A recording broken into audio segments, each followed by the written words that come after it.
ให้น้องไปหาหลักฐาน หลักฐานก็อยู่นำเจ้าสิให้ไปหาหลักฐานอยู่ไสหลักฐานก็คือน้องได้เว้าว่าเจ้าไปลัดเอาอยู่ที่หน้าโรงเรียนมันก็ยังพอแรงแล้วเอาบิลไปหั้นแหละหลักฐานเพราะว่าหลักฐานกล้องวงจรมันบ่มีเดะหั้นแหละหลักฐานตัวมันสิมัดเจ้าข้อยละเงิดเนาะโกงเด็กน้อยน่ะน้องออกมาไลฟ์สดเว้าเต็มปากเต็มคำเนาะก็ขอให้พี่น้องเฮากดไลค์กดแชร์ออกไปเพื่อให้สังคมให้ผู้คนที่เขาดังๆหั้นออกมาเว้าช่วยกันเพราะว่ามันจะมัดโตคนที่เอาบิลน้องไปเนาะก็ฝากกดติดตามบ่าวสงแหน่เนาะฝากกดติดตาม2บ่าวสงปาก2บ่าวสงสิเอาลงมื้อแลงเนาะมื้อแลงตอนประมาณ 5:30 นบ่าวสงสิเอาลงที่คลิปน้องไลฟ์สดก็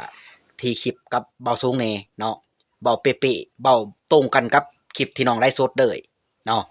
โอ้โฮให้น้องไปหาหลักฐานอยู่นำตัวเองอยากได้เงิน50 ล้าน